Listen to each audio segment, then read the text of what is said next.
પછી કહેતા ગુરુ ખોટા ને ભગવાન ખોટા. ધન્ય છે શબરી. 60 વર્ષ વીતી ગયા,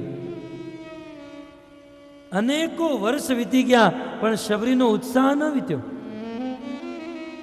ઈ જ ઉત્સાહથી, ઈ જ લોલુપતા, ઈ જ લાલસાથી શબરી રોજ વનમાં જાય, ફળ ફૂલ તોડીને લાવે, માર્ગ સજાવે, ભગવાનની રાહ જોવે. અને શબરીના મુખમાં એક જ રટણ, સૂરજ ઉગે ને મારી ઉગતી રે આશા, સંધ્યા ઢળે ને મને મળતી નિરાશા, રાત દિવસ હું તો જોઉં તારી વાત, મારી જો પડીએ આવો મારા મંગળો મોરલીઓ રટે થારો નામ, મારી જો પડીએ આવો મારા મનનો મોરલીઓ રટે તારું નામ, મારી જો પડીએ આવો મારા મનડો મોરલીઓ ગાઈએ પ્રેમ છે તારો નામ, મારી જો પડીએ આવો મારા. એક વાર આવી પૂરો અહીંયા કેરી હા, મારી જો પડીએ આવો મારા રામ. એક બારે આવી પૂરો હૈયા તેરી હાર, મારી જો પડીએ આવો મારા. સૂરજ ઉગે ને મારી ઉગતી રે આશા, સૂરજ ઉગે ને મારી ઉગતી રે આશા, સંધ્યા ઢળે ને મને મળતી નિરાશા, સંધ્યા ઢળે ને મને મળતી નિરાશા, રાત દિવસ હું તો જોઉં તારી વાત, મારી જો પડીએ આવો મારા મંગળો મોરલીઓ રટે થારો નામ, મારી મોરલીએ આવો મારા.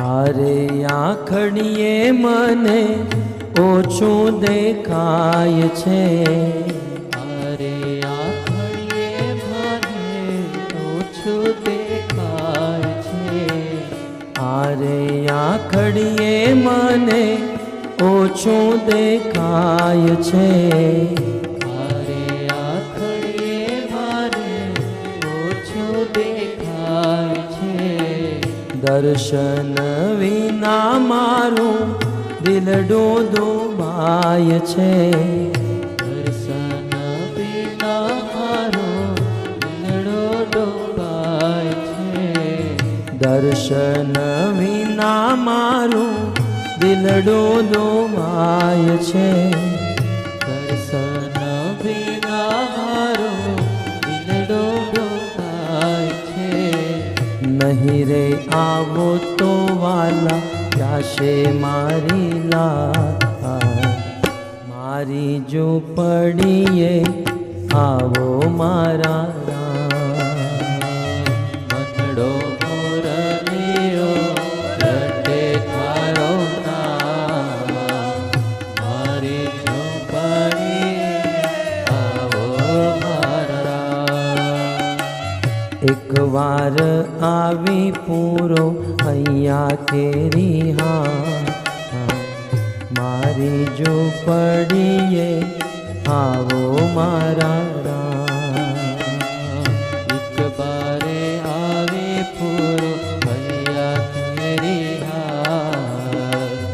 મારી ઝૂંપડીએ આવો મારા. સુખકારી સીતારા સ્વામીને સારું. સુખકારી સીતારા સ્વામીને સારું. સુખકારી સીતારા સ્વામીને સારું. સુખકારી સીતારા સ્વામીને સારું. કરી નાખું જીવન કુરબાન મારું. કરી નાખો જીવન કુરબાન મારું. કરી નાખું જીવન કુરબાન મારું. કરી નાખો જીવન કુરબાન મારું. નહીં રે આવો તો વાલા જાશે મારા પ્રાણ. મારી જો પડીએ આવો મારા રામ. મનડો મોરલીઓ રટે તારો નામ. મારી ઝૂંપડીએ આવો મારા. એક વાર આવી પૂરો અહીંયા કેરી હા. મારી જો પડીએ આવો મારા રામ. એક બારે આવી પૂરો ભૈયા તેરી હાર. મારી ઝૂંપડીએ આવો મારા. રોજ શબરી ભગવાન શ્રી રામચંદ્રની રાહ જોવે છે. ક્યારે મારા પ્રભુ આવશે, ક્યારે મને દર્શન આપશે. દિન પ્રતિદિન પરમ ઉત્સાહથી દેવી શબરી ભગવાનની સેવા કરે છે. આ સંસારમાં જે વ્યક્તિ મહાત્માઓની સેવા કરે ભગવાન નિશ્ચિત એને દર્શન આપે. શબરીએ માતંગ ઋષિની સેવા કરી, એમના આદેશનું પાલન કર્યું, ભગવાનની રાહ જોવે. અને એક દિવસ ભગવાન રામચંદ્ર લક્ષ્મણની સાથે પંપા સરોવરના કિનારે શબરીના આશ્રમે પધારે. ભગવાનના દર્શન કરતા શબરીના હૃદયમાં આનંદ થયો, ઉત્સાહ થયો અને શબરી ભગવાનના નામનું કીર્તન કરે. રાજા રામ રામ રામ, સીતા રામ રામ રામ. રાજા રામ રામ રામ, સીતા રામ રામ રામ. રાજા રામ રામ રામ, સીતા રામ રામ રામ. રાજા રામ રામ રામ, સીતા રામ રામ રામ.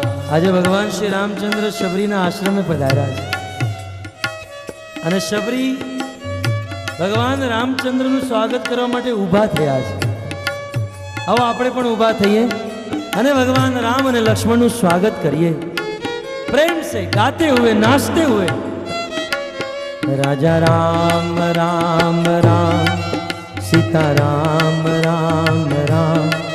राजा राम राम राम, सीता राम राम राम. राजा राम राम राम, सीता राम राम राजा राम राम राम सीता राम राम राम राजा राम राम राम सीता राम राम राम राजा राम राम राम सीता राम राम राम राजा राम राम राम सीता राम राम राम राजा राम राम राम सीता राम राम राम राजा राम राम राम सीता राम राम राम राजा राम राम राम सीता राम राम राम राजा राम राम राम सीता राम राम राम राजा राम राम राम सीता राम राम राम राजा राम राम राम सीता राम राम राम राजा राम राम राम सीता राम राम राम राजा राम राम राम सीता राम राम राम राजा राम राम राम सीता राम राम राम राजा राम राम राम सीता राम राम राम राजा राम राम राम सीता राम राम राम राजा राम राम राम सीता राम जय हो। राम राजा राम राम राम सीता राम राम राम राजा राम राम राम सीता राम राम राम राजा राम राम राम सीता राम राम राम राम राजा राम राम राम प्रेम से गाइए। राम राम राम राजा राम राम राम सीता राम राम राजा राम राम राम सीता राम राम राम राजा राम राम राम सीता राम राम राम राम राजा राम राम राम सीता राम राम राम राजा राम राम राम सीता राम राम राम राजा राम राम राम सीता राम राम राम राजा राम राम राम सीता राम राम राम राजा राम राम राम सीता राम राम राम राजा राम राम राम सीता राम राम राम राजा राम राम राम सीता राम राम राम राजा राम राम राम सीता राम राम राम राजा राम राम राम सीता राम राम राम राजा राम राम राम सीता राम राम राम राजा राम राम राम सीता राम राम राम राजा राम राम राम सीता राम राम राम राजा राम राम राम सीता राम राम राम राजा राम राम राम सीता राम राम राम राजा राम राम सीता राम राम राजा राम राम राम सीता राम राम राम राजा राम राम राम सीता राम राम राम राजा राम राम राम सीता राम राम राम राजा राम राम सीता राम राम राम राजा राम राम राम सीता राम राम राम राजा राम राम राम सीता राम राम राम राजा राम राम राम सीता राम राम जय हो।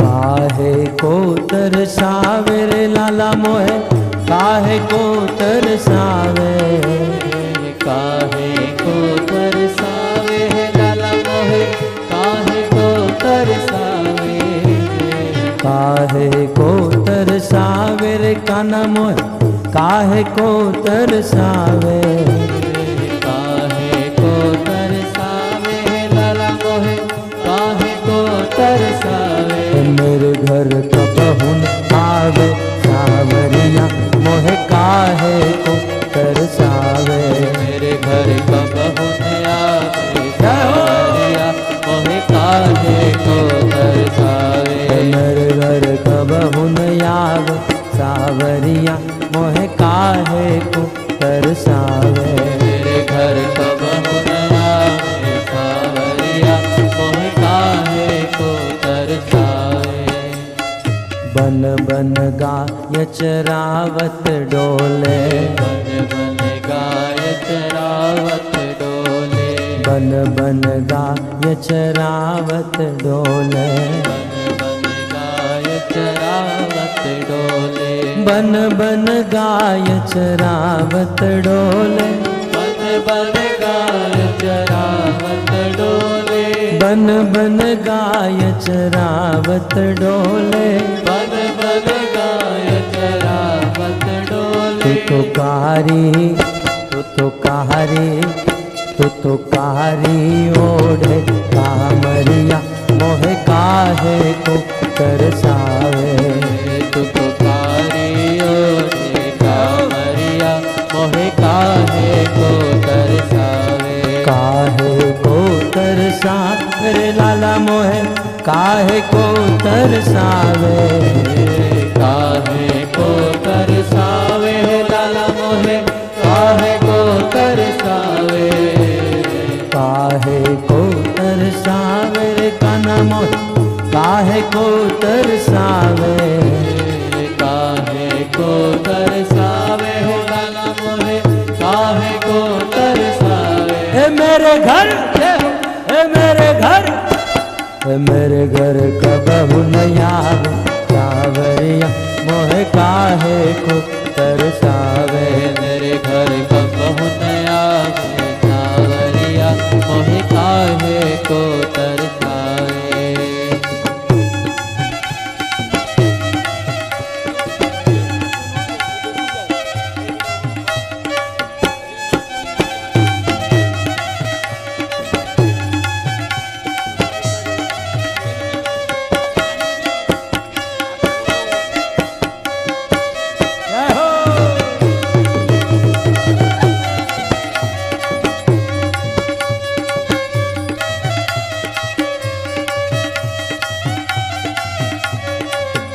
हेलो।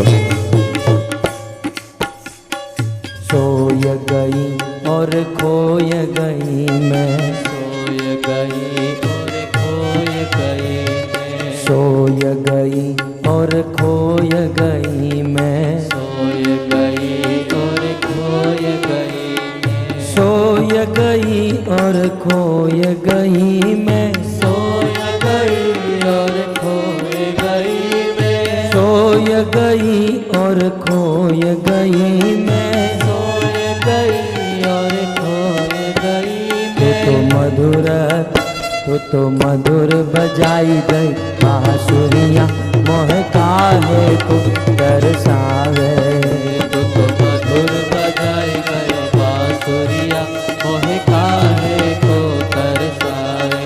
काहे को तरसावे लाला मोहे काहे को तरसावे।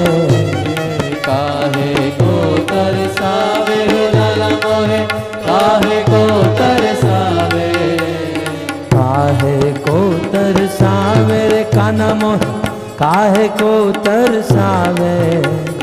काहे को तरसावे हो लाला मोहे काहे को तरसावे। ए मेरे घर, ए मेरे घर, ए मेरे घर कबहू न आवे सावरिया मोहे काहे को तरसावे। मेरे घर कबहू न आवे सावरिया मोहे काहे को तरसावे।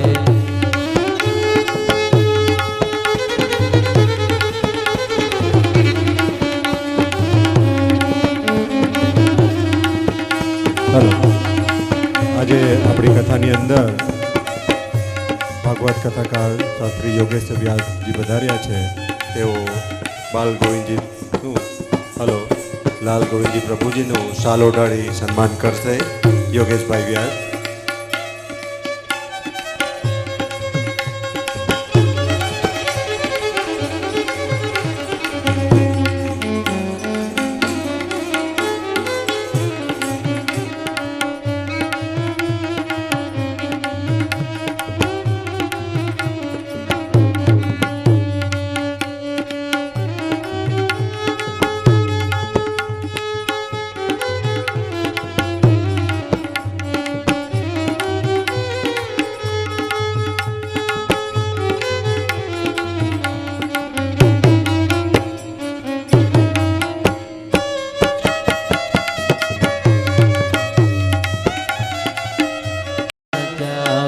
सुन सुन मोह पे रहियो न जावे। सुन सुन मोह पे रहियो न जावे। सुन सुन मोह पे रहियो न जावे, सुन सुन मोह पे रहियो न जावे, सुन सुन मोह पे रहियो न जावे, सुन सुन मोह पे रहियो न जावे।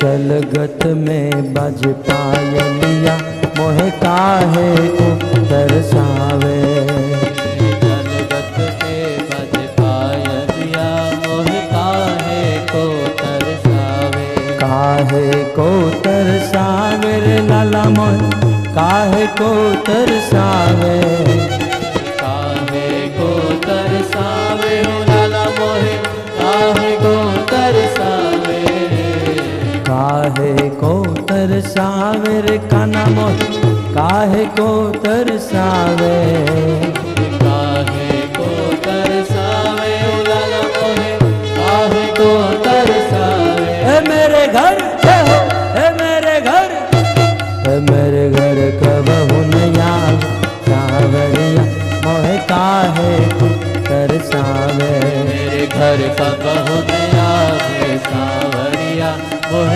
काहे को तरसावे, मेरे घर कब हुनया सावरिया मोह काहे को तरसावे, मेरे घर सब आवे सावरिया मोह काहे को तरसावे।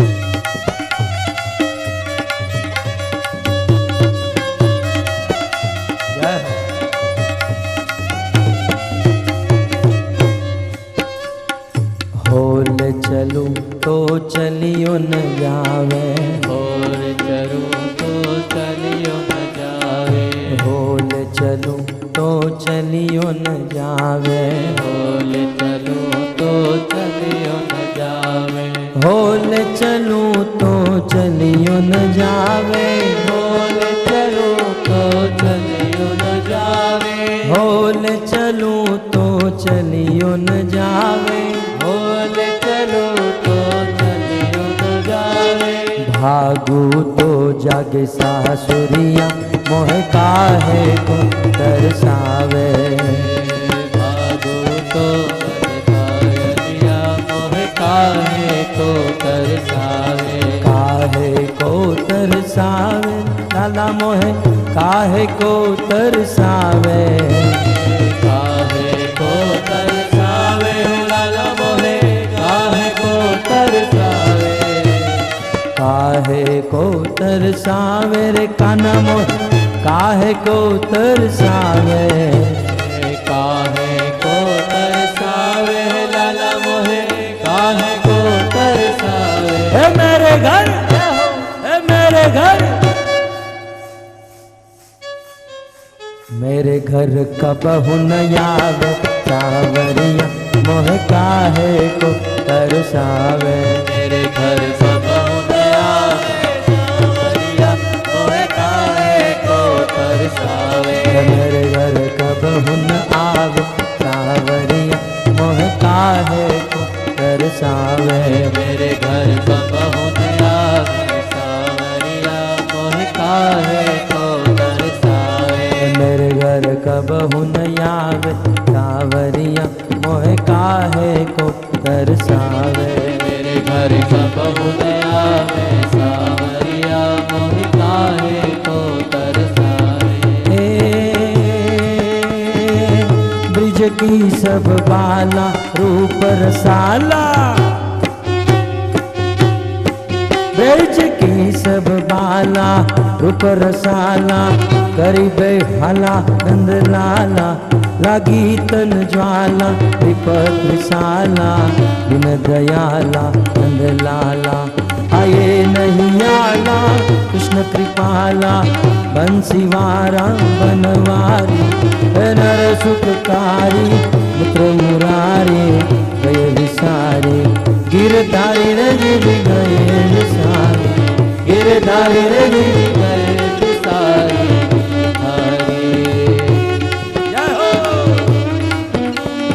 गोविंद बोलो हरि गोपाल बोलो गोविंद बोलो हरि गोपाल बोलो गोविंद बोलो हरि गोपाल बोलो गोविंद बोलो हरि गोपाल बोलो गोविंद बोलो हरि गोपाल बोलो गोविंद बोलो हरि गोपाल बोलो गोविंद बोलो हरि गोपाल बोलो गोविंद बोलो हरि गोपाल बोलो गोविंद बोलो गोपाल बोलो गोविंद बोलो गोपाल बोलो गोविंद बोलो गोपाल बोलो गोविंद बोलो गोपाल बोलो राधा रमण हरि गोविंद बोलो राधा रमण हरि गोविंद बोलो राधा रमण हरि गोविंद बोलो राधा रमण हरि गोविंद बोलो हरे कृष्णा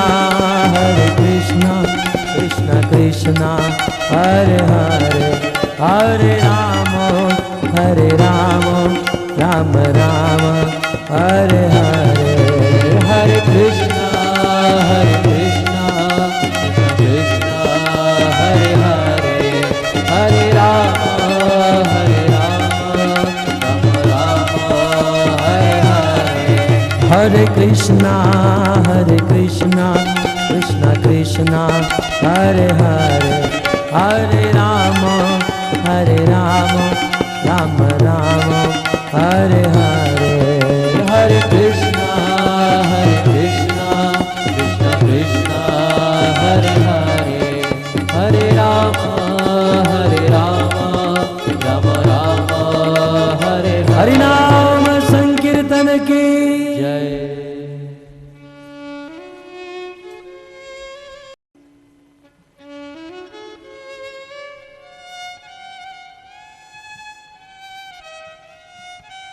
ભગવાન ઋષભદેવે કીધું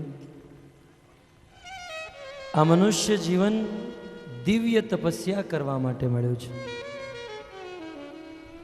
દિવ્ય તપસ્યાનો અર્થ થાય ભગવાન વિષ્ણુની તપસ્યા.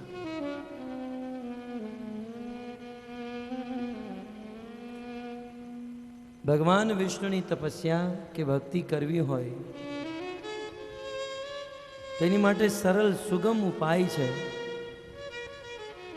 એમના ભક્તોની સેવા કરવી. મહત સેવા મહાત્માઓની સેવા કરવાથી ભગવાનની ભક્તિ પ્રાપ્ત થાય છે.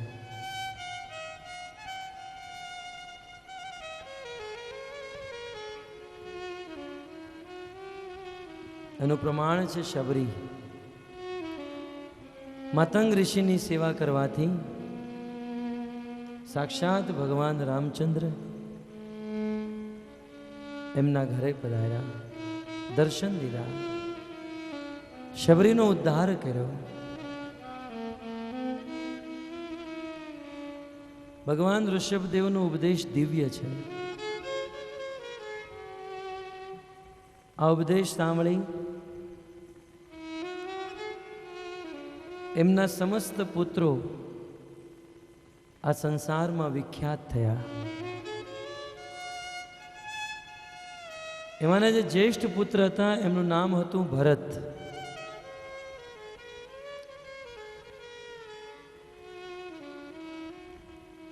આ પૃથ્વીનું રાજ્ય ભરતના હાથમાં હતું. જ્યારે રાજા ભરત આ પૃથ્વીના રાજા થયા ત્યારે આ પૃથ્વીનું નામ હતું અજનાભ વર્ષ. પણ રાજા ભરતે ભગવાન ઋષભદેવના ઉપદેશોનું સુંદર રીતે પાલન કર્યું, જેનાથી એમની પ્રજા પરમ પ્રસન્ન થઈ. એમની પ્રજા પરમ સુખી થઈ અને સદીઓથી જે દેશનું નામ અજનાભ વર્ષ હતું આટલા સુંદર રાજા અને આ સુંદર રાજાના પરાક્રમને કારણે જનતાએ, એ પ્રજાએ આ દેશનું નામ ભારત રાખ્યું. રાજા ભરતના નામથી આ દેશનું નામ ભારત પડ્યું. ઘણીવાર આપણે એવું કહીએ કે અમે ભારતીય છીએ, પણ ભક્તો ભારતનો અર્થ શું છે? પછી કહો કે આપણે ભારતીય છીએ કે નહીં. ભારતમાં બે શબ્દ છે, ભા અને રથ.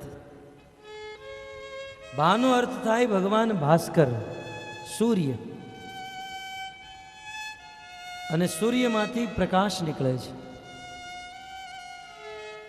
વેદોમાં અજ્ઞાનની ઉપમા અંધકાર સાથે આપી અને જ્ઞાનની ઉપમા પ્રકાશ સાથે આપી છે. ભારત શબ્દમાં જે ભા અક્ષર છે એનો અર્થ થાય જ્ઞાન, અને રથનો અર્થ થાય ટુ એંગેજ,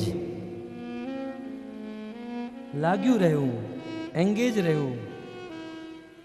જે વ્યક્તિ રાત દિવસ 24 કલાક જ્ઞાનમાં રત છે, જ્ઞાનમાં જ લાગેલો છે, એને ભારત કહેવામાં આવે છે, એને ભારતીય કહેવામાં આવે છે. અને આપણા જીવનમાં તો અજ્ઞાન સિવાય બીજું કાંઈ નથી. માટે સાચે વાસ્તવમાં ભારતીય બનવું હોય તો ગીતા, ભાગવત અને રામાયણના જ્ઞાનને પ્રાપ્ત કરવું જોઈએ, જેનાથી આપણે સાચા ભારતીય બનીએ. ભક્તો, આ ભારત દેશ બહુ મહાન દેશ છે. ઇતિહાસમાં તો ભારતને સોનાની ચિડિયા કહેવામાં આવતી હતી. ये भारत को सोने की चिड़िया कहा जाता था. પણ ભારત ઉપર અનેકો આક્રમણ થયા. પહેલા તો બ્રિટિશર્સ, આ વિદેશીઓ ભારતમાં આવ્યા અને ભારતને લૂંટીને વયા ગયા. આ વિદેશીઓ ભારતની સંપત્તિને લૂંટી ગયા, પણ છતાંય ભારતની સંસ્કૃતિને ન લૂંટી શક્યા. ભારતની સંપત્તિને લઈ ગયા, સંસ્કૃતિને ન લઈ જઈ શક્યા. એ સમયે ભારતની સંપત્તિને લઈ ગયા અને આજના લોકો સંસ્કૃતિ લૂંટાવી રહ્યા છે. લઈ જાઓ, જે થોડું ઘણું વધ્યું છે ને એ લઈ જાઓ. કેવી રીતે? પાશ્ચાત્ય દેશની સંસ્કૃતિને અપનાવીને. કેટલી સુંદર ભારતની સંસ્કૃતિ છે, પણ આજે લોકો ભારતની સંસ્કૃતિ નથી અપનાવતા, વિદેશની સંસ્કૃતિને અપનાવે છે. વિદેશનું કલ્ચર પોતાના જીવનમાં ઉતારે છે. ગમે એ હોય તો અમારે ઇમ્પોર્ટેડ જોઈએ છે. ગાડી તો કે ઇમ્પોર્ટેડ, ઘડિયાળ તો કે ઇમ્પોર્ટેડ, મોબાઈલ ઇમ્પોર્ટેડ. વિદેશની સંસ્કૃતિ. વસ્ત્રો જોવો તો વિદેશના. ભારતના કેટલા સુંદર વસ્ત્રો હતા, પણ હવે વિદેશી વસ્ત્રો. અને વિદેશી સંસ્કૃતિનું આંધળું અનુકરણ કરો, પણ થોડીક બુદ્ધિ તો ખુલ્લી રાખો. આ ચોથો માળ થોડોક તો ખોલો. બિલકુલ અંધા અનુકરણ. વિદેશમાં લોકો જીન્સ પેન્ટ પહેરે. આપણે એક પ્રેક્ટિકલ વાત કરીએ.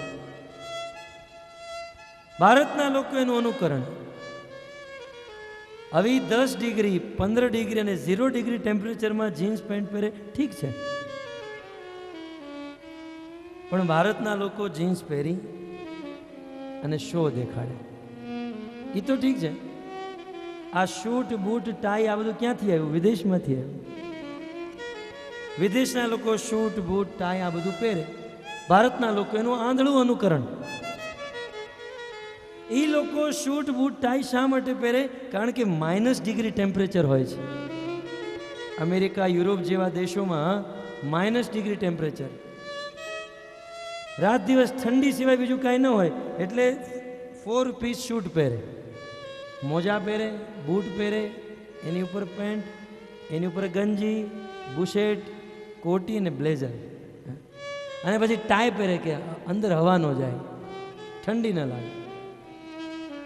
એ -4 ડિગ્રી ટેમ્પરેચરમાં શૂટ વૂટ પહેરતા હોય અને ભારતનો 42 ડિગ્રી ટેમ્પરેચરમાં શૂટ પહેરીને ઊભો હોય. આ આંધળું અનુકરણ નહીં તો બીજું શું છે? બિલકુલ અંધા અનુકરણ. ભક્તો, આ વિદેશની વાત આવે એટલે કહું. ઘણીવાર લોકો એમ કે આ ઇસ્કોન સંસ્થા જે છે ને એ વિદેશની સંસ્થા છે. આ તો વિદેશથી આવેલી સંસ્થા છે.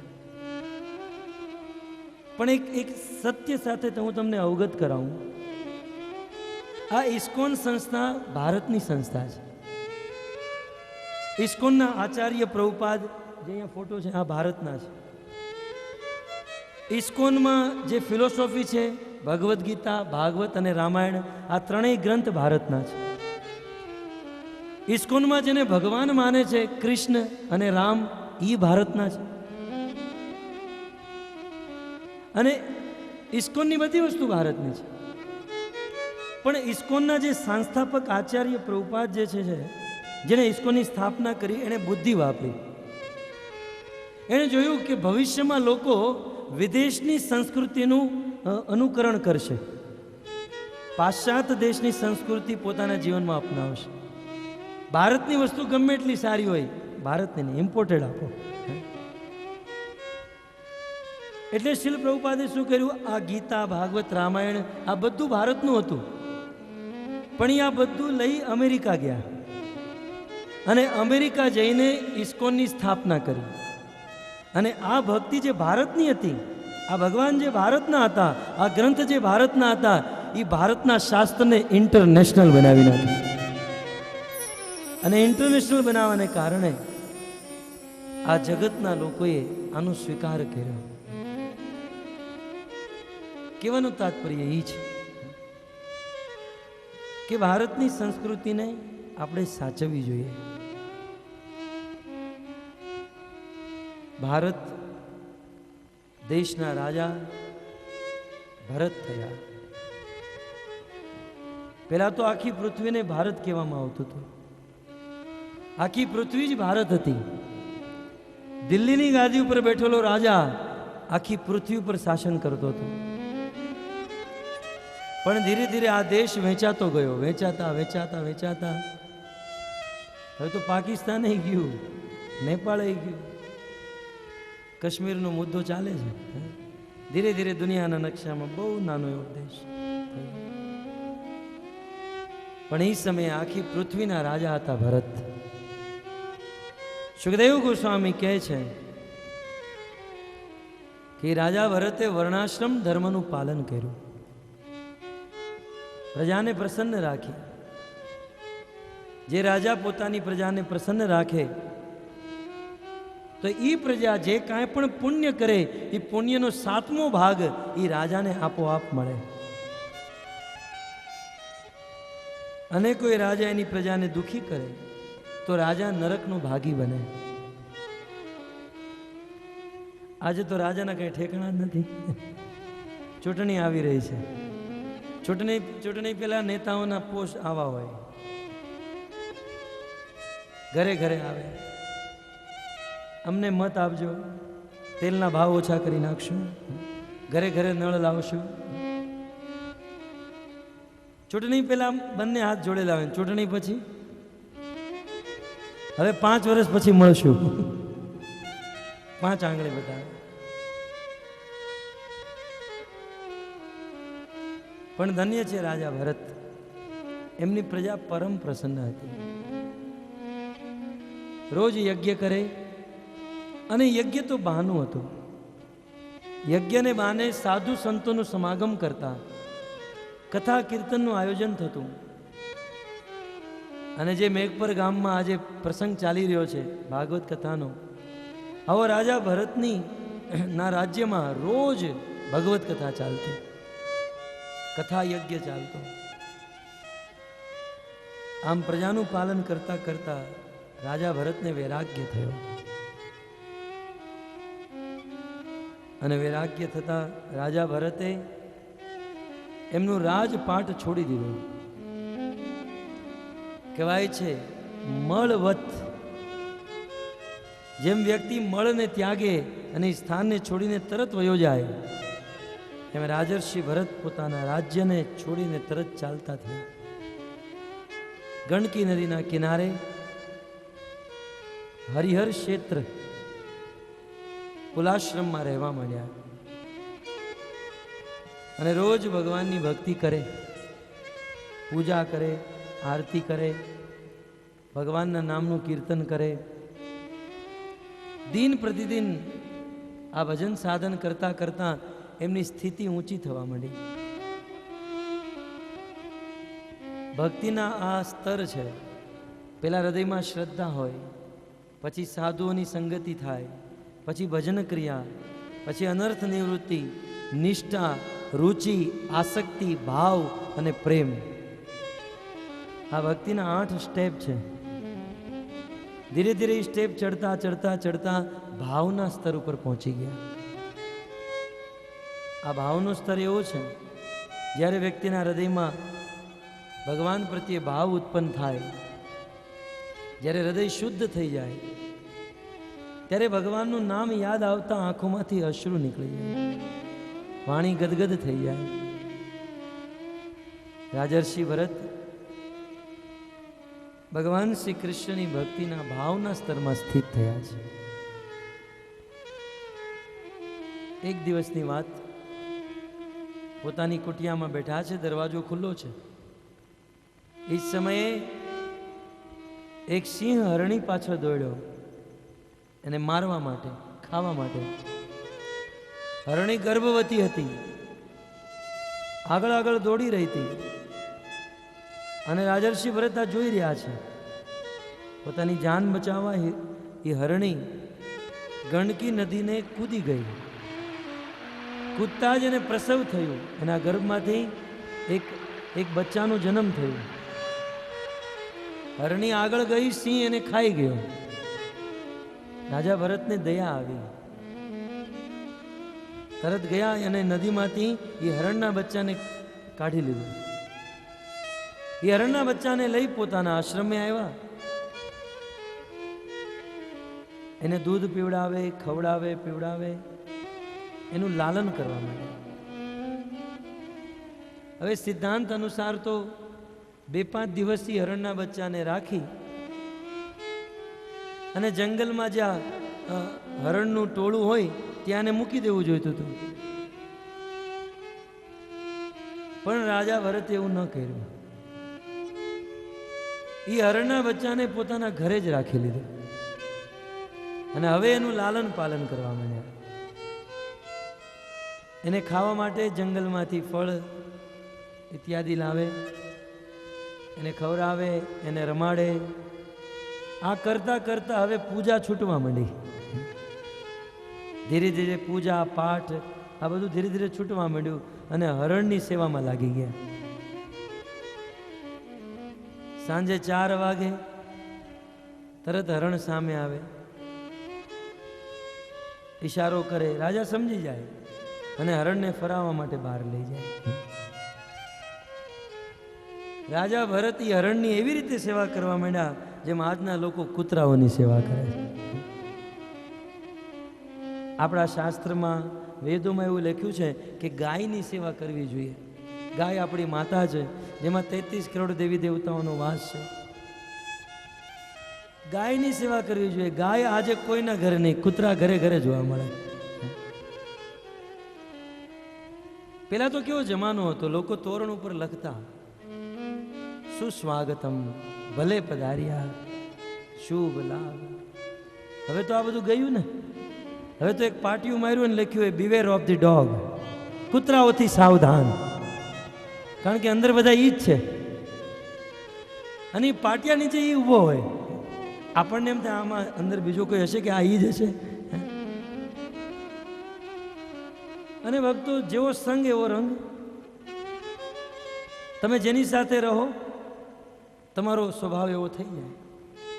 હવે જો ગામડાના લોકો કેટલા ભોળા હતા, નગર બધાને અભિમાન થઈ જશે. કારણ કે ઘરે ઘરે ગાય હતી અને ગાયની સાથે રહેવાને કારણે સરળ સહજ સ્વભાવ, કોઈ કપટતા નહીં, મનમાં કોઈ દુર્વાસના નહીં, દુર્ભાવ નહીં. ગાયની સાથે રહેવાને કારણે ગાય જેવો સ્વભાવ. અને કૂતરા સાથે રહેવાને કારણે નથી કૂતરા જેવો સ્વભાવ થઈ જતો. કૂતરાને ક્યારે ચાલતા જોયો? ક્યારેય નહીં ચાલતો, એ દોડતો જ હશે. એમ શહેરના લોકો દોડતા જ હોય. ઓફિસે મોડું થાય છે, ઘરે મોડું થાય છે, અહીંયા મોડું થાય છે, એને મોડું જ થતું હોય. સેવા ગાયની હોવી જોઈએ. અને આજે તો લોકો કૂતરાઓની એટલી સેવા કરે. જો હું કૂતરાઓનો દુશ્મન નથી, એ એક પશુ છે, પણ ભાગવતમાં લખ્યું છે ગાયની સેવા કરવી જોઈએ. કારણ કે ગાય ભગવાન કૃષ્ણને પ્રિય છે, એમાં દેવી દેવતાઓનો વાસ છે. આજ તો લોકો કૂતરાઓની કેવી સેવા કરે, કેવી સેવા કરે. ઘણી વાર તો ખબર ન પડે આમાંથી માલિક કોણ છે. એ બે જાતા હોય ને ચાલતા હોય ને એમાંથી માલિક કોણ છે એ ન ખબર. પહેલાના રાજાઓ ચાલતા તો રાજા આગળ ચાલે, એના મંત્રી સિપાહી બધા પાછળ ચાલે. ક્યારેક કૂતરા લઈને રસ્તામાં નીકળ્યા હોય ને એને જોવું તમારે, કૂતરો આગળ હોય અને ઓલો પાછળ હોય. પોતાની જાતને માલિક માનતો હોય, પણ માલિક તો કૂતરો છે. કારણ કે એ જ્યાં જાય ત્યાં તું પાછળ પાછળ જાય છે. અને એવી સેવા કરે, એવી સેવા કરે, એને નવરાવે, ધોરાવે, ખવરાવે. છતાંય ભારતમાં તો હજી સારું છે. અમેરિકા, યુરોપ જેવા દેશોમાં તો જ્યારે કૂતરાનો માલિક કૂતરાને લઈને રોડ ઉપર જાય ત્યારે ખીચામાં થેલી રાખવી પડે. કેવું પડશે? કારણ કે કૂતરો તો થાંભલો જોવે નહીં, પગ ઓછો કરે નહીં. અને જો એ રોડ બગાડે તો એને બહુ યુરો અને ડોલરોમાં ફાઇન થાય. તો એ દંડથી બચવા માટે એ થેલીમાં ભરી લે, ખીચામાં મૂકે.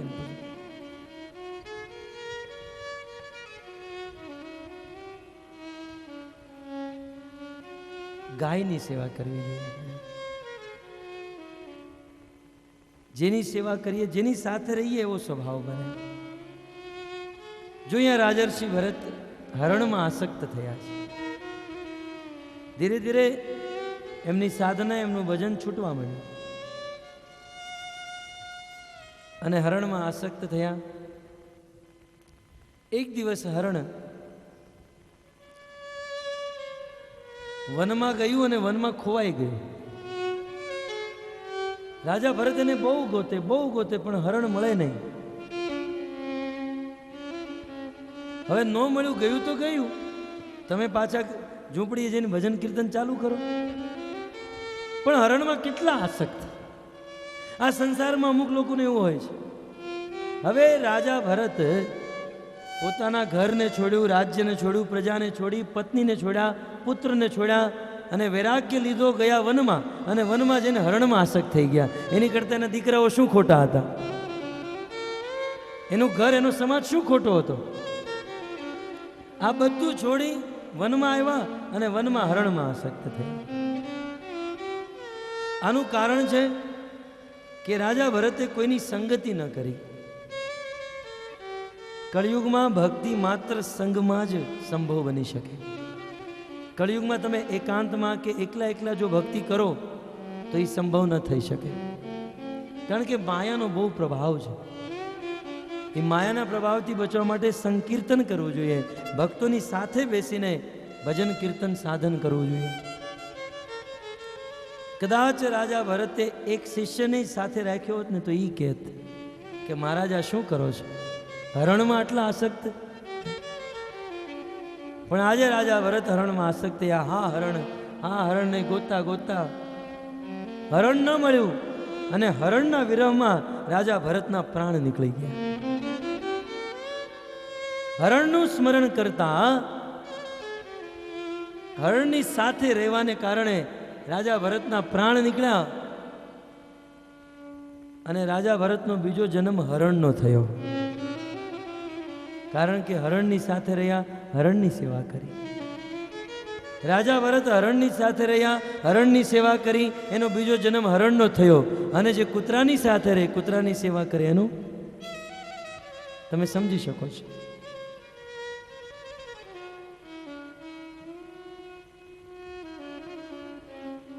રાજા ભરત હરણ બન્યા. ભગવદ્ ગીતામાં કૃષ્ણ કહે છે, અંતકાલે ચ મામેવ સ્મરણ ઉક્ત્વા કલેવરમ યમ યમ વાપી સ્મરણ ભાવમ અંતમતી સોગતિ. મરતી સમયે આપણું મન જ્યાં રહી ગયું હોય, આપણો બીજો જન્મ એવો પ્રાપ્ત થાય. મરતી સમયે મન જ્યાં રહે, બીજો જન્મ એવો મળે. અમુક લોકો કે એવું કેવી રીતે હોઈ શકે, મરતી સમયે જ્યાં મન રહે એવો બીજો જન્મ મળે? હું તમને એક ઉદાહરણ આપું. અમુક લોકો ફોટો પડાવવા માટે સ્ટુડિયોમાં જાય. હવે તો સ્ટુડિયોવાળા જ ઘરે આવે છે, પણ પહેલાં એવું હતું કે ફોટો પડાવવા માટે સ્ટુડિયોમાં જતા. એ સ્ટુડિયોમાં ફોટો પડાવવો હોય તો 3-4 કલાક અગાઉ વાળ કપાવે, બાથરૂમમાં સ્નાન કરે, 1-1 કલાક સ્નાન કરે, પછી કલાક મેકઅપ કરે અને પછી એર કન્ડિશન ગાડીમાં બેસી સ્ટુડિયોમાં જાય. અને સ્ટુડિયોમાં જઈ એને બેસાડે અને એનો ફોટો પાડે. ભલે એ વ્યક્તિ છેલ્લા 3-3.5 કલાકથી મહેનત કરે છે, 3.5 કલાકથી સારો દેખાવાનો પ્રયાસ કરે છે, પણ ફોટો પાડતી વખતે, ક્લિક કરતી વખતે એનું જેવું મોઢું હશે એવું જ ફોટામાં આવશે. એ અંત સમયે ક્લિક કરતી વખતે જેવું તમે મોઢું રાખ્યું છે એવું ફોટામાં આવશે. તમે એમ કહો હું તો 3.5 કલાકથી તૈયાર થતી હતી, એ નહીં ચાલે. અંતિમ છેલ્લી ઘડીએ તમારો જે પોઝ રહી ગયો એ જ ફોટામાં આવે. એમ મરતી સમયે મન છેલ્લી ઘડીએ જ્યાં રહ્યું એવી ગતિ પ્રાપ્ત થાય છે. ઘણીવાર લોકો બહુ પૈસા કમાય, ધન હોય, બધા ભોગ વ્યંજન બધું હોય, પણ ડાયાબિટીસ હોય. અને જેને ડાયાબિટીસ હોય ને એને મીઠું ગળ્યું બહુ ભાવે, એને રોકવા પડે. તમે ક્યારેક જોજો, જેને ડાયાબિટીસ હોય ને કેવું પડે, જો તમારે ખાવાનું નથી, જલેબી નથી ખાવાની, અને એના મનમાં અફસોસ રહી જાય કે મેં તો ગળ્યું ખાધું જ નહીં, મીઠું ખાધું જ નહીં. અને મરતી સમયે એક જ અફસોસ હોય કે ગળ્યું ખાવા મળ્યું હોત તો સારું હતું. અને મનમાં એવા વિચારો ને એની મૃત્યુ થાય, મર્યા પછી મકોડો બને.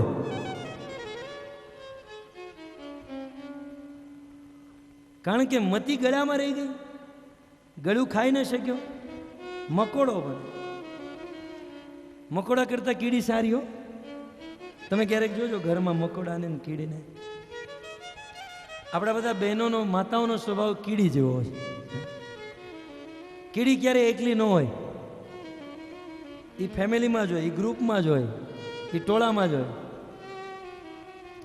અને કીડીને કંઈક દેખાઈ ગયું હોય ને કે સામે સાકરનો ડબ્બો છે, તો એ જાય, એક સાકર લે અને પછી રસ્તામાં આવતી હોય ને તો રસ્તામાં જે બેન મળે ને એને કહેતી જાય. તમે ક્યારેક ઘરે જોજો, કીડી હામ અમે ભટકાય, એ ભટકાતી ને ઊભી રહે કે ત્યાં બહુ સારી સાડી મળે છે હો, જો હું ત્યાંથી જ લાવી છું, એમ એમ કહેતા જાય. અને વિશેષ બહેનોનો સ્વભાવ કેવો ખબર? હું તને એક વાત કહું પણ કોઈને કહેતી નહીં, કહેતી નહીં કરતા કરતા બધાને કહી દે. કીડીનો સ્વભાવ. કોઈ ખાંડનો ડબ્બો મળ્યો હોય અને એમાં ખબર પડી હોય કે અહીંયા ખાંડ છે, તો કીડી એક ખાંડનો ટુકડો ઉઠાવે અને પછી બીજી બધાને કહે કે જાઓ તમે ત્યાં, એટલે ત્યાં લાઈન થાય. પણ મકોડો કોઈને કહે નહીં, એકલો રાજ કરે. પુરુષો જેમ એ ડબ્બામાં એકલો જ બેઠો હોય, એ કોઈને બોલાવે નહીં. તો હું એમ કહેતો હતો કે જેની મતી માની લો અંતિમ સમયે ડાયાબિટીસ હોય અને મીઠું ખાવામાં રહી ગઈ, બીજો જન્મ મકોડાનો થાય અને એના જ ઘરે મકોડો બને. અને એ સાકરના ડબ્બામાં બેઠો હોય, સવારમાં વહુ આવે, મોઢું બોઢું ધોયું ન હોય, અડધી ઊંઘ હોય, ચા બનાવતી હોય, પાણી ગરમ મૂકે, ચાની ભૂકી નાખે અને પછી ખોલે સાકરનો ડબ્બો. પછી સસરા કે બેટા હું છું, પણ એને ક્યાં દેખાય? એ આંખ બરાબર ખુલ્લી ન હોય, ચમચી નાખે અંદર, સસરા બેઠા હોય ચમચીમાં. સ્વાહા. અંતમતી સોગતિ. રાજા ભરતની અંતે હરણમાં મતી રહી ગઈ, અને હરણમાં અંતે મતી હોવાને કારણે એનો બીજો જન્મ હરણનો થયો. પણ પૂર્વ જન્મમાં ભગવાનની ભક્તિ કરવાને કારણે એમને પૂર્વ જન્મની યાદ હતી, પૂર્વ જન્મની સ્મૃતિ હતી, અને એને હરણના શરીરમાં બહુ અફસોસ થયો કે મેં તો ભૂલ કરી, હું હરણમાં આસક્ત થઈ ગયો. પણ હવે હરણના શરીરમાં તો ભક્તિ થાય નહીં. એટલે એક દિવસથી હરણે ગંડકી નદીમાં પડી આત્મહત્યા કરી લીધી. ત્યારે રાજા ભરતનો ત્રીજો જન્મ એક બ્રાહ્મણના ઘરે થયો, અને એને પૂર્વ બંને જન્મની યાદ હતી. કીધું કે પાછલા 2 જન્મમાં હું ભગવાનની પ્રાપ્તિ ન કરી શક્યો, પણ હવે તો અવશ્ય કરીશ. અને હવે તો જન્મથી જ સતર્ક હતા, અને એક સંસારની કોઈ પણ વાતોમાં ધ્યાન નહોતા દેતા. दूध का जला छाछ भी फूंक फूंक के पीता है, हिंदीમાં એક કહાવત છે. દુનિયાની કોઈ પણ વાતોમાં ધ્યાન નહોતા દેતા. એને ભણવા મોકલ્યા તો ભણવામાં પણ ધ્યાન નહીં. એમના પિતાજીએ વિચાર કર્યો કે બ્રાહ્મણ છે, પૂજા પાઠ કરશે, એમનું જીવન ચાલશે, તો એ પૂજા પાઠ શીખવાડવા માટે ગાયત્રી મંત્ર શીખવાડવા માંડ્યા. ગાયત્રી મંત્રમાં પેલા ઓમ આવે, બોલો બેટા ઓમ, તો આ ઓમ પણ ન બોલી શક્યા. જડવત, જળની જેમ રહેવાને કારણે એનું નામ થયું જડ ભરત. ત્રીજો જન્મ થયો જડ ભરતના રૂપે. તો આ જડ ભરતજી અંદરથી એમનું મન ભગવાનમાં લાગેલું છે, અને બહાર જળની જેમ રહી રહ્યા છે. જળની જેમ રહેવાનું કારણ એ જ હતું કે સંસારના લોકો જળ સમજે તો મને કોઈ કામ ન સોંપે, હું ભજન ભક્તિમાં મશગુલ રહું. પિતાની મૃત્યુ થઈ, 3 ભાઈ હતા. ભાઈઓ વિચાર કર્યો કે હવે આનું કરવું શું? એક કામ કરો, આને દુકાને બેસાડી દઈએ. આને દુકાન કરી દીધી. દુકાને બેસાડવામાં આવ્યા તો કોઈ પણ વ્યક્તિ આવે સામેથી બોલાવે, લ્યો ને કંઈક, લ્યો ને. પૈસા ન આપતા તો તારે લ્યો. આખી દુકાન મફતમાં વેચી નાખી. હવે આ ભાઈ વિચાર કરે આનું કરવું શું? એક કામ કરે, હવે આને આ બીજે કોઈ હાલે એમ નથી, આને ખેતરમાં ઊભો રાખી. ખેતરમાં લો ચાડીઓ હોય ને, આપણે પશુ પક્ષીઓથી બચાવવા માટે આપણે ખોટું મોરું રાખે, શું કહેવાય એને? કાઠિયાવાડી ભાષામાં એને ઓડું કહેવાય. મેં કીધું થોડું ચોખ્ખું બોલું, પણ આપણી ભાષામાં એને ઓડું કહેવાય. તો ખેતરમાં પશુ પક્ષીઓથી રક્ષા કરવા માટે ઓડું ઊભું રાખે. કીધું આને આમ ખેતરમાં ઊભું રાખીએ. તો એ જળ ભરતને ખેતરમાં ઊભા રાખ્યા. પણ ખેતરમાં એને જોઈને પક્ષીઓ તો આવી શકે? શરીર તો મારી જેમ હતું, કારણ કે ટેન્શન કોઈ વાતનું નહીં, ચિંતા નહીં, કામ ધંધો કાંઈ નહીં, ખાલી ભગવાનનું ભજન કરવું. તો શરીર તો હતું, એને જોઈને કોઈ પશુ પક્ષી નહોતા આવતા. તો આ સામેથી બોલાવતા હતા, આવો ને ખાઓ ને. રામજી કી ચિડિયા રામજી કા ખેત, ખાવરી ચિડિયા ભર ભર પેટ. પેટ ભરીને ખાવ તો તારે, હું અહીંયા બેઠો છું.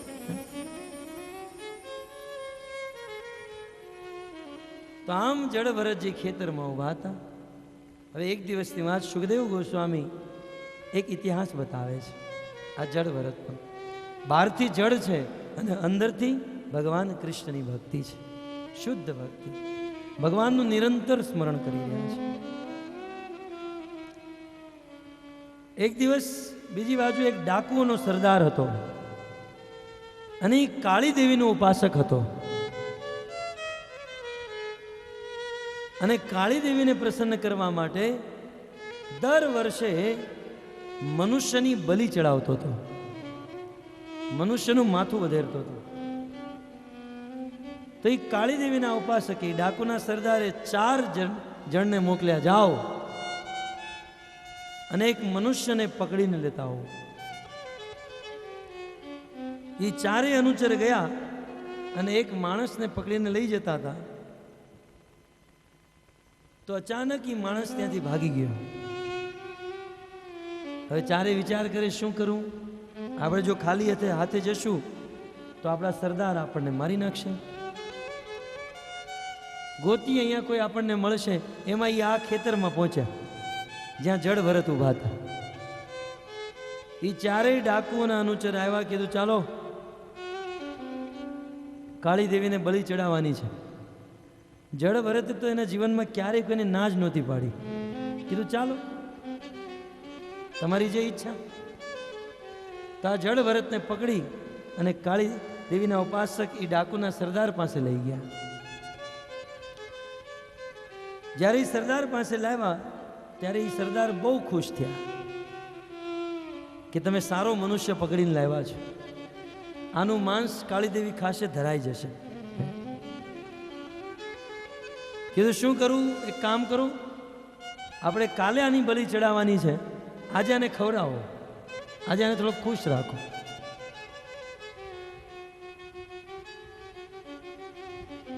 તો એને બહુ ખવડાવ્યું, પીવડાવ્યું. બીજા દિવસે સવારે સ્નાન કરાવ્યું. સ્નાન કરાવ્યા પછી તિલક કર્યા, હાર પહેરાવ્યું. અને જેવા જળ ભરતને ઈ મસ્તક કાપવા માટે ડાકુના સરદારે આદેશ દીધો કે જો હવે તમારી બલિ ચડાવવાની છે, તમે તમારું મસ્તક આ ખાંચામાં મૂકી દો. જળ ભરતજી ત્યાં બેસી ગયા, એનું મસ્તક ટેકાવી અને એ જ સમયે ડાકુના સરદારે પોતાના હાથમાં ચમચમ ચમચમ ચમકતી તલવાર લઈ લીધી. કાળી દેવીને પ્રસન્ન કરવા માટે આ ડાકુના સરદારે જળ ભરતનું મસ્તક કાપવાનો નિર્ણય કરી લીધો. અને જેવું હાથમાં તલવાર લઈ જળ ભરતનું મસ્તક કાપવા જાય એ જ સમયે કાળી દેવીની મૂર્તિ ફાટી જાય. એ મૂર્તિ ફાટતા દેવી કાળી પ્રકટ થઈ જાય. એ કાળી દેવીની અનેક સખીઓ પ્રકટ થાય અને એ કાળી દેવીએ એ ડાકુના સરદારના હાથમાંથી તલવાર ખેંચી લીધી અને એ સરદારના જેટલા પણ અનુચર હતા એ બધા અનુચરોના મસ્તક વધેરી નાખ્યા. હાહાકાર મચી ગયો અને અંતે કાળી દેવી, જે ડાકુઓનો સરદાર કાળી દેવીને પ્રસન્ન કરવા માટે જળ ભરતને મારવા જઈ રહ્યો હતો, કાળી દેવીએ એની જ તલવારથી એ ડાકુના સરદારનું માથું વધેરી નાખ્યું. અન કાળી દેવી જળ ભરતજી પાસે આવી, બંને હાથ જોડીને ક્ષમા માંગે છે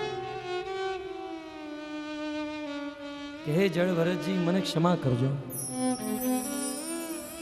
અને આ મારા ઉપાસકોને પણ ક્ષમા કરજો. આ મારા ઉપાસકો મૂર્ખ છે, એ નથી જાણતા કે હું માંસ અને ખૂનથી પ્રસન્ન નથી થતી.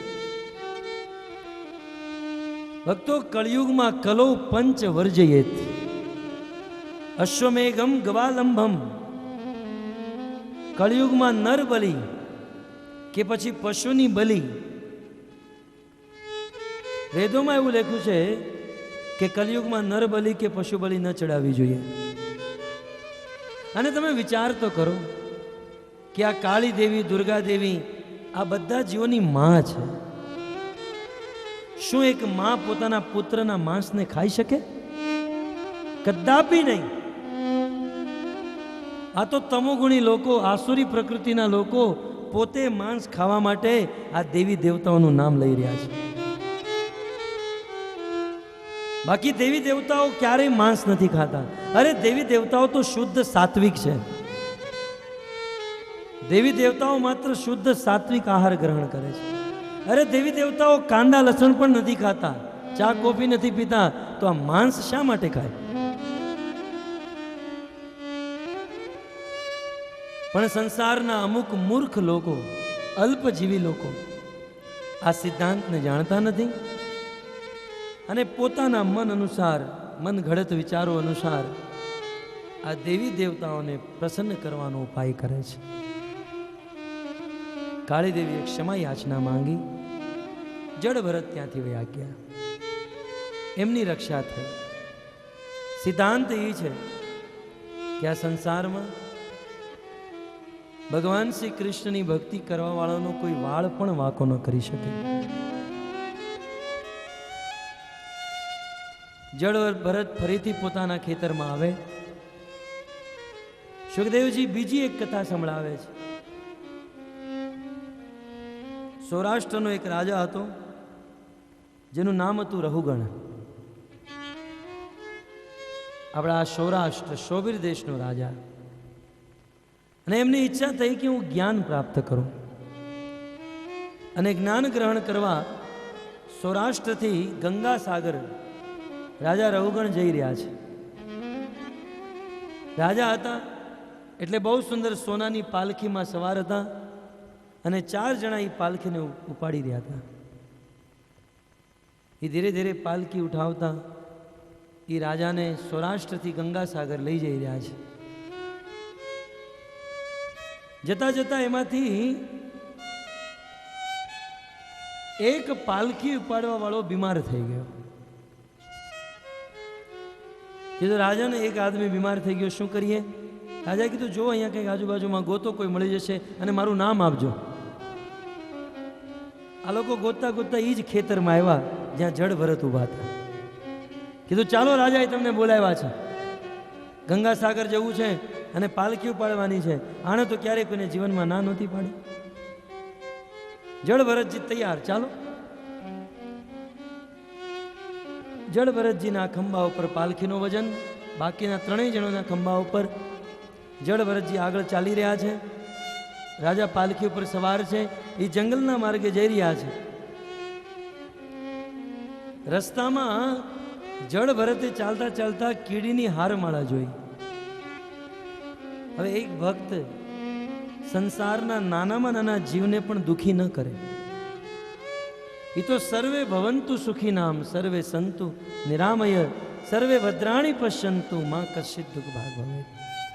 એક ભક્ત બધાનું હિત ઈચ્છે, બધાને સુખી રાખવાનો પ્રયાસ કરે. જોયું કે રસ્તામાં અમુક કીડીઓ છે, પગ મૂકીશ તો મરી જશે, એટલે જડ ભરત એ કીડીઓ ઉપરથી કૂદકો મારી ગયા. હવે એની પકડ તો મજબૂત હતી, કારણ કે શક્તિશાળી તો હતા જ. તો જેવો એણે પાલખીને પકડી કૂદકો માર્યો, બાકીના 3 પાછળ રહી ગયા અને એકલા પાલખીનું પડીને આગળ વહી ગયા. અંદર પાલખીમાં બેઠેલા રાજાને એવો અહેસાસ થયો જેમ આપણી ગુજરાતી બસના, એસટી બસના ડ્રાઈવર ગમે એટલું મોટું સ્પીડ બ્રેકર આવે છતાં બ્રેક ન મારે. કોણ જાણે એને શું મજા આવતી હશે, સ્પીડ બ્રેકર જોવે તો ઓર લીવર ઉપર પગ દબાવે. અને યાત્રીઓને જે કષ્ટનો અહેસાસ થાય એવો જ અહેસાસ અંદર પાલખીમાં બેસવાવાળા રાજાને થયો. એ પાછળ જે 3 રહી ગયા આવીને તરત પાલખી પકડી લીધી. પણ રાજાએ અંદરથી કીધું કે જરા ધીરે ધીરે આરામથી ચલાવો, મને અંદર કષ્ટ થઈ રહ્યો છે. તો બાકીના 3એ કીધું કે અમારો કોઈ વાંક નથી, આજે નવો આવ્યો છે ને એને પ્રેક્ટિસ નથી, એને પ્રેક્ટિસ આપો, એને સમજાવો. કીધું હા. જડ ભરતને સમજાવ્યા, કીધું હવે હું નહીં કરું. ચાલો, હમણાં 1-1.5 કલાક પછી ફરીથી રસ્તામાં કીડા મકોડા જોયા. હવે ભક્ત તો ક્યારેય કોઈને પરેશાન ન કરે. એ કીડાઓને બચાવવા માટે જડ ભરત ફરીથી કૂદી ગયા, ફરીથી પાલખી લઈને આગળ, બાકીના 3 પાછળ રહી ગયા. રાજા થોડા ક્રોધિત થયા કે તમને સમજાતું નથી, મેં કીધું તું બરાબર ચલાવો, ધ્યાનથી ચલાવો. કીધું હવે બરાબર ચલાવશું. ફરીથી ચાલે. જળ ભરત ફરીથી કીડા મકોડાને જોયે, ફરીથી કૂદે અને અંતે રાજા ક્રુદ્ધ થયા. બસ, પાલખી ઊભી રાખો. કોણ છે? રાજા પાલખીમાંથી બહાર નીકળ્યા. જળ ભરતને કીધું, હું સૌરાષ્ટ્રનો રાજા છું અને તું આવી રીતે પાલખી ચલાવે છે, તને ખબર નથી મને અંદર કષ્ટ થાય છે? હવે જો પાલખી બરાબર ન ચલાવી તો હું તારી ખબર લઈ લઈશ, હું તને ઠીક કરી નાખીશ. આ ચાબુક જોઈ છે ને હાથમાં, આ ચાબુકથી હું તને મારીશ અને હું તને બરાબર કરીશ. આટલું કઈ રાજા પાલખીમાં બેઠા. ફરીથી પાલખી ચાલવા માંડી. ચાલતા ચાલતા ફરીથી કીડા મકોડા આવ્યા. જળ ભરત કૂદ્યા અને હવે તો રાજાથી ન રહેવાનું. રાજા બસ પાલખીમાંથી હાથમાં ચાબુક લઈને નીકળ્યા અને જેવા રાજા જળ ભરત પાસે આવે, ભલે તું જ છો ને, આજ સુધી જળ ભરત એના જીવનમાં પોતાના મુખેથી એક શબ્દ નહોતા બોલ્યા, પણ આજે જળ ભરત જીવનમાં પહેલી વાર મુખેથી શબ્દ નીકાળી રહ્યા છે. જીવનમાં પ્રથમ વાર બોલવા જઈ રહ્યા છે. ભલે રાજન, શું તમે મને મારશો? સત્ય કહું ને તો રાજન, તમે મને મારીને પણ મારી નહીં શકો. રાજન, તમે મને શું મારવાના? કારણ કે આ સંસારમાં આત્માને કોઈ ન મારી શકે. નૈનમ છિદંતી શસ્ત્રાણી નૈનમ દહતિ પાવક ન ચૈનમ કલેદંત્યાપ ન શોષતી મારુત. આત્માને અસ્ત્ર શસ્ત્ર દ્વારા કાપી ન શકાય, અગ્નિ દ્વારા સળગાવી ન શકાય, પાણી દ્વારા ભીગોવી ન શકાય અને વાયુ દ્વારા સુકાવી ન શકાય. અચ્છેદોયમ દાહ્યુયમ ક્લોધ શેષ્ય એવચ નિત્ય સર્વગત સ્થાણુ અચલ અયમ સનાતન. આત્મા અચલ છે, અટલ છે, સનાતન છે. આત્મા ક્યારેય મરતો નથી અને આત્માને કોઈ મારી શકતો નથી. તમે મને મારશો, શું મારશો તમે મને? અને તમે એમ કહો છો કે તમે મને ઠીક કરશો, પહેલા તમારું દિમાગ ઠીક કરાવો. તમે મને શું ઠીક કરવાના? પહેલા તમારું દિમાગ ઠીક કરાવો. અમે છેલ્લા 10 દિવસથી તમારી પાલખી ઉપાડી રહ્યા છીએ અને અમને કોઈ કષ્ટ નથી, અને તમે અંદર મખમલમાં ગાદી ઉપર બેઠા છો અને તમને કષ્ટ થઈ રહ્યો છે. રાજા, આ તમારો વાંક નહીં, આ તમારા મનનો વાંક છે. આ તમારો દોષ નથી, આ તમારા મનનો દોષ છે. તમારું મન તમારા વશમાં નથી. પહેલા તમારું મન ઠીક કરાવો અને પછી મારી સાથે વાત કરો. જ્યારે જળ ભરતજી આટલા સુંદર શબ્દો કીધા, રાજા તો પાણી પાણી થઈ ગયું. ચાબુક તો મૂકી દીધી, પણ રાજાએ કીધું તું છો કોણ? રાજા કહે છે તમે છો કોણ? તમે જલ્દી કહો તમે કોણ છો? કારણ કે આ દુનિયામાં હું કોઈનાથી નથી ડરતો. નાહમ વિશક્કે સુરરાજ વજરાત ન ત્રિશુલાત ન યમસ્ય દંડાટ ન અગ્નિ સોમ અર્ક. હું યમરાજના દંડથી નથી બીતો,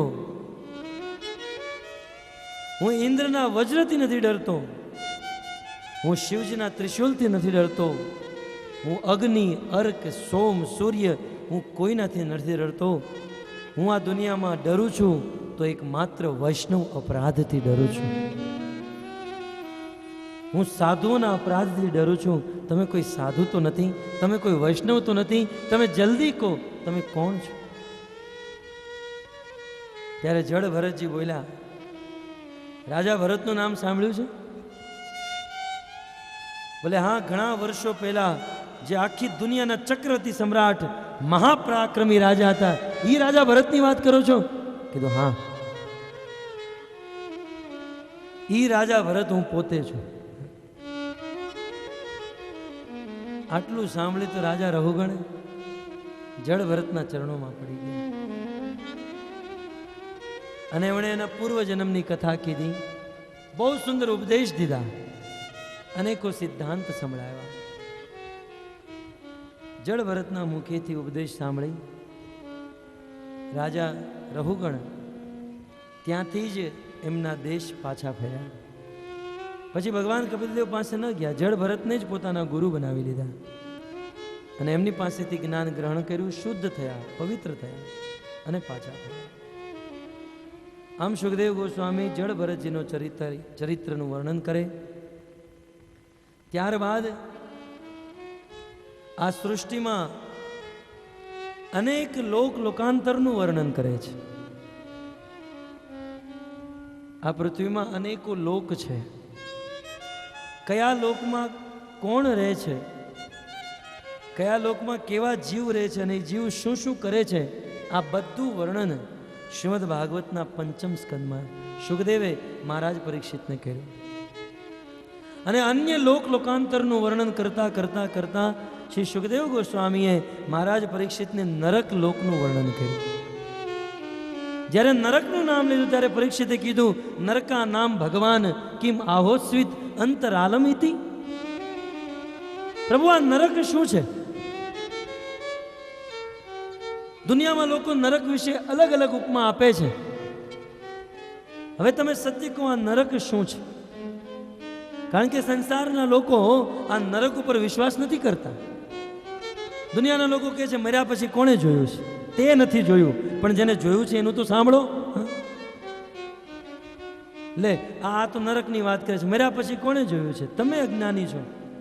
પણ વેદવ્યાસ, સુખદેવ, ભાગવત, ગીતા, રામાયણ આ તો જ્ઞાની છે.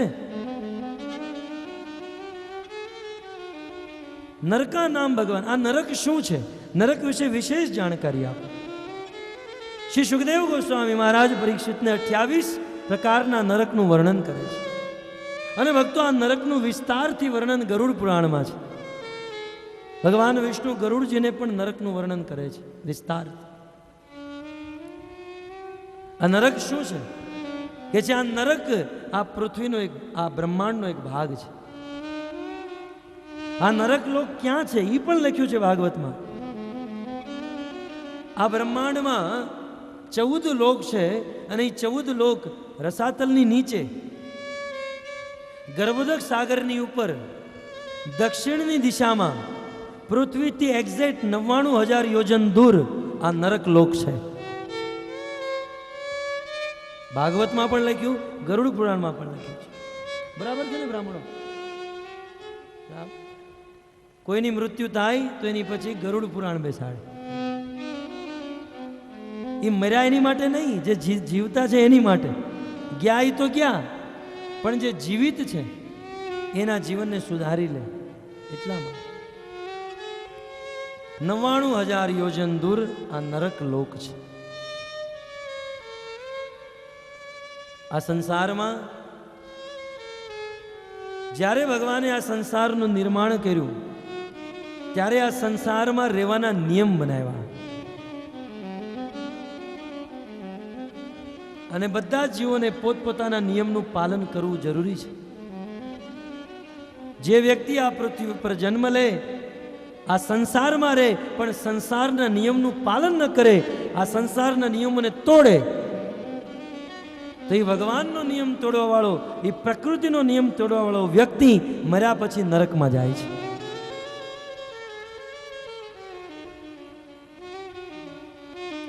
જ્યારે આ સંસારમાં કોઈ ગવર્મેન્ટ કોઈ શહેરનું નિર્માણ કરે, એ શહેરમાં બધું બનાવે, બિલ્ડિંગ બનાવે, ગાર્ડન બનાવે, હોસ્પિટલ બનાવે, સ્કૂલ બનાવે, આ બધું બનાવે. એની સાથે સાથે એક જેલ પણ બનાવે, એક જેલ વિભાગ બનાવે. શા માટે?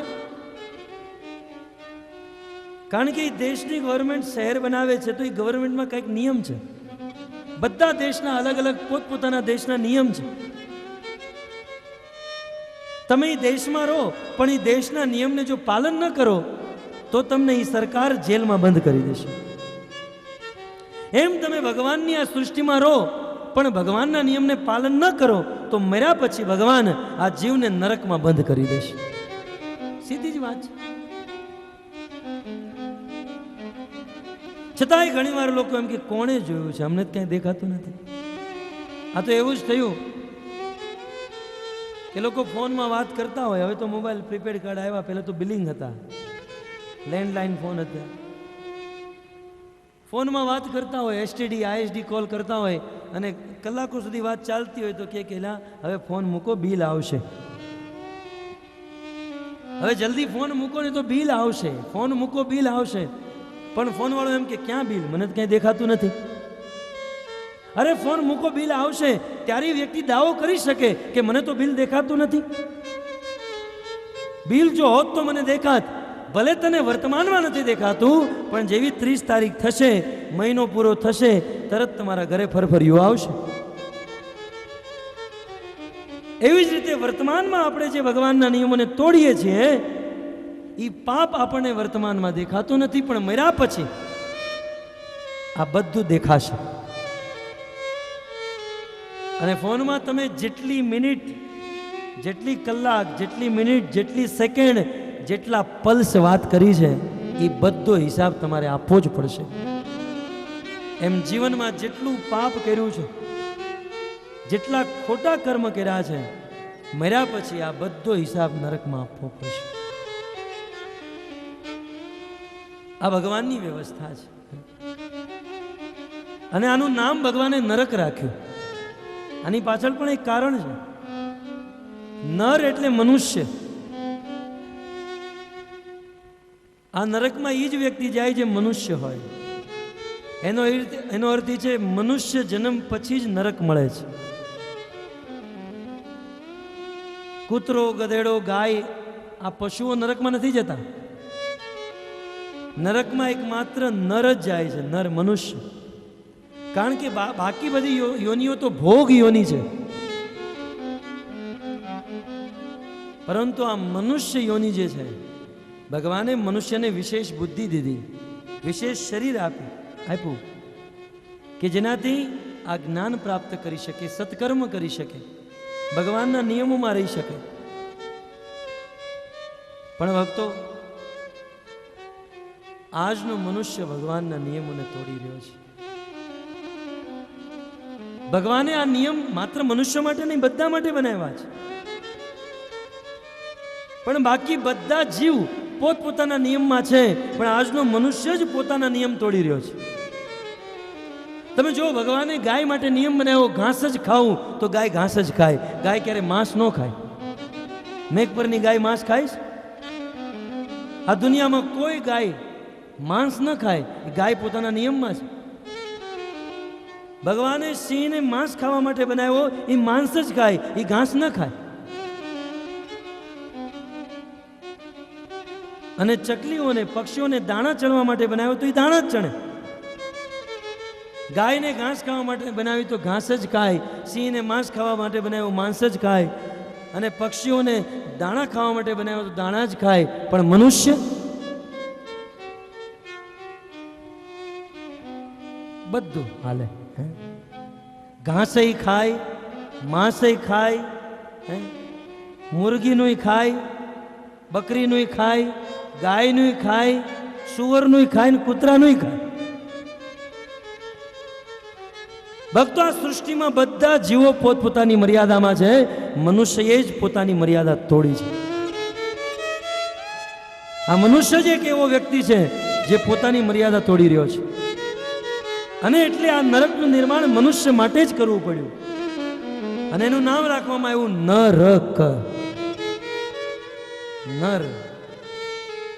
આ નર મર્યા પછી નરકમાં જાય છે.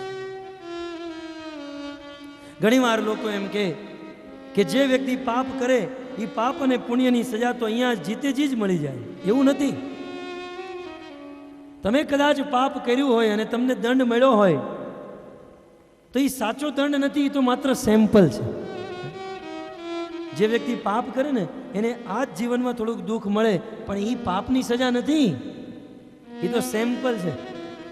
જેમ ઉદાહરણ તરીકે કોઈ આદમી ચોરી કરવા ગયો હોય અને ચોરી કરતા કરતા પકડાઈ ગયો હોય. પોલીસવાળા આવે, પોલીસની વેન આવે, પોલીસવાળા એ ચોરને પકડે અને જગ્યા ઉપર એને દંડા મારે 4-5. એ પોલીસવાળા જગ્યા ઉપર જેને 4-5 દંડા મારે, પણ એ ચોરની આ વાસ્તવિક સજા નથી. ચોરનો આ સાચો દંડ નથી, આ તો સેમ્પલ છે. સાચી સજા તો એને કોર્ટમાં લઈ જવામાં આવશે અને જજ જજમેન્ટ આપશે અને જેલમાં એને સજા કરવામાં આવશે. એમ હું તમે જે પાપ કરીએ છીએ, આ પાપની સજા આ જીવનમાં જે મળે છે એ તો સેમ્પલ છે. વાસ્તવિક દંડ તો નરકમાં ભોગવવો પડશે અને મર્યા પછી નિશ્ચિત નરકમાં જવું જ પડે છે જેણે પાપ કર્યું છે. ઉર્ધ્વમ ગચ્છન્તિ સત્વસ્થા, શુદ્ધ સત્વગુણમાં રહીને જેણે જીવનભર ભગવાનનું ભજન ભક્તિ ભગવાન શ્રી કૃષ્ણનું નામ લીધું એ તો મર્યા પછી વૈકુંઠ જશે. પણ જગન્ન ગુણ વૃત્તિસ્થા અધો ગચ્છન્તિ તામસા. ગીતામાં પણ લખ્યું છે, ભાગવતમાં પણ લખ્યું છે, ગરુડ પુરાણમાં પણ લખ્યું છે કે આખું જીવન જે ભગવાનના નિયમને તોડશે અને પાપ કરશે એ મર્યા પછી નરકમાં જશે. અને જે વ્યક્તિ નરકમાં જવાનો હોય એને લેવા માટે યમરાજના 3 દૂત આવે છે. સપાસ હસ્તાન તીન દ્રષ્ટવા ઉર્ધ રોમણમ વક્રતુંડમ આત્માનમ નેતુ માગતાન. 3 યમરાજના દૂત, કારણ કે આ સંસારનો મનુષ્ય વાચા મનસા અને કર્મણા આ 3 જગ્યાએથી પાપ કરે છે, વાણીથી, મનથી અને કર્મથી. માટે યમરાજના 3 દૂત આવે ભયંકર. એ કાજલના પહાડ જેવા કાળા કાળા હોય, વક્રતુંડ એના વિકૃત મુખ હોય, એના હાથમાં રસ્સી હોય, પાશ હોય અને એના ભયંકર વાળ તાંબાના તાર જેવા ઊભા વાળ હોય. એવા ભયંકર દૂત હોય કે એ દૂતને જોઈને વ્યક્તિ ભયભીત થઈ જાય છે. પણ એ દૂતની વિશેષતા એ છે કે યમરાજના દૂતને એ જ વ્યક્તિ જોઈ શકે એ જેને લેવા માટે આવ્યા હોય. જે વ્યક્તિ મરણશૈયા ઉપર હોય, જેને મરવાનું છે, એ જ વ્યક્તિ યમરાજના દૂતને જોઈ શકે, અન્ય ન જોઈ શકે. દેશમાં લોકોનું એવું કહેવું છે કે કૂતરા અને ગાય પણ યમરાજના દૂતને જોઈ શકે, પણ જે મરણાસન સ્થિતિમાં હોય યમરાજના દૂતને જોવે અને જોઈને ભયભીત થઈ જાય, ડરી જાય. પ્રમાણ તમારી પાસે જ છે. આપણા ઘરે, આપણા સમાજમાં, દેશમાં ક્યારેય કોઈની મૃત્યુ થયું હોય અને જીવનમાં એણે ભજન સાધન ભક્તિ ન કરી હોય, તમે જોયું હશે મરતી વખતે એની આંખ ખુલી જશે, ડોળા ફાટી જશે અથવા એને પરસેવો નીકળી જશે, એમના શરીરમાંથી મળ અને મૂત્ર નીકળી જશે. શા માટે? કારણ કે યમરાજના દૂતને જોઈને ભયભીત થઈ ચૂક્યા છે. માટે પેટમાં જે હતું એ નીકળી ગયું. એનું પ્રમાણ છે. તો જે પાપ કરે છે એને યમરાજના દૂત લેવા માટે, અને યમરાજના દૂત એ પાપીને યમલોકમાં લઈ જાય, નરકમાં લઈ જાય અને બહુ યાતના આપે છે, અત્યંત યાતના આપે છે. હવે કયા વ્યક્તિને કેવી યાતના આપે છે એ ભાગવતમાં વિસ્તારથી વર્ણન છે. જે વ્યક્તિ નશો કરે, ચા, કોફી, સિગરેટ, તંબાકુ, બીડી, ગુટખા, જરદા, ચલમ, ગાંજો, એ જે કાંઈ પણ જે નશો કરે, એક એક વ્યક્તિનું ભાગવતમાં લખ્યું છે. નશો કરવા વાળા વ્યક્તિને આઈપાન નામક નરકમાં નાખવામાં આવે છે. એની બહુ ધુલાઈ થાય, એને બહુ મારવામાં આવે અને એના મોઢામાં ગરમ ગરમ લોખંડ અને સીસાનો રસ નાખવામાં આવે છે. યમરાજના દૂતને ખબર છે કે આ વ્યક્તિએ 135 માવાનો રસ પીધો છે, 500 લીટર, અને આટલા લીટર ચા, આટલા લીટર કોફી, બધો હિસાબ ત્યાં છે. મનમાં પ્રશ્ન થાય કે આપણે અહીંયા પાપ કરીએ છીએ, યમરાજને કેવી રીતે ખબર પડે? એક એક વ્યક્તિ ઉપર 12 કેમેરા છે, ભાગવતમાં લખ્યું છે. તમે ક્રિકેટ મેચ જોતા હશો, બેટ્સમેન જ્યારે સિક્સર મારે તો અહીંયાથી દેખાડે, અહીંયાથી દેખાડે, બધા કેમેરાથી અલગ અલગ વ્યૂ દેખાડે. એમાં દુનિયામાં એક એક વ્યક્તિ ઉપર 12 કેમેરા ફિટ અને બધી લાઈન નરકમાં યમરાજ પાસે છે. એ ત્યાં બેઠા બેઠા સ્ક્રીન ઉપર આપણે બધાને જોઈ રહ્યા છે. હવે 12 કેમેરા કયા એ ભાગવતમાં વર્ણન છે જે આપણી ઉપર લાગેલા છે. પહેલો કેમેરો છે સૂર્ય. સૂર્ય ઇતિ દેહેન સાક્ષીણ. આ સૂર્ય એક સાક્ષી છે મનુષ્યનો. એ સૂર્યમાં બધી વાત નોટ થાય છે. એ લેન્સમાં આ બધાના પાપ નોટ થઈ રહ્યા છે. તો મનુષ્ય તો બુદ્ધિમાન ને, તો અમે રાતે પાપ કરશું, સૂર્ય નહીં હોય ત્યારે. તો બીજો કેમેરો છે ચંદ્રમાં. હજી મનુષ્ય બુદ્ધિમાન, અમે અમાસના દિવસે પાપ કરશું. ત્રીજો કેમેરો છે સંધ્યા, ચોથો છે નિમિ, પાંચમો છે વાયુ. આ પવન દેવતા પણ એક સાક્ષી છે. આ જીવ શું શું કરે છે એ પવન દેવતા નોટ કરી રહ્યા છે. આમ એક વ્યક્તિનું ધ્યાન રાખવા માટે ભગવાને 12 જણાને નિયુક્ત કર્યા છે. કોણ વ્યક્તિ કેટલું પાપ કરે છે એ યમરાજ પાસેનો બધો હિસાબ છે. અને જેનું જેવું પાપ એવી સજા. જે નશો કરે એને આયપાન નરકમાં, જે માંસાહાર કરે એને કુંભીપાક નરકમાં. આમ વિસ્તારથી 28 પ્રકારના નરકોનું વર્ણન. જ્યારે આ 28 પ્રકારના નરકોનું વર્ણન કર્યું ત્યારે પરીક્ષિત મહારાજ કહે છે, અધુનેહ મહાભાગ યથેવ નરકા નરહ નાના ઉગ્ર યાતના ન યાત તન્મે વ્યાખ્યા તુમરહસી. હે સુખદેવ ગોસ્વામી, તમે કહો છો જે પાપ કરશે એ નક્કી નરકમાં જશે.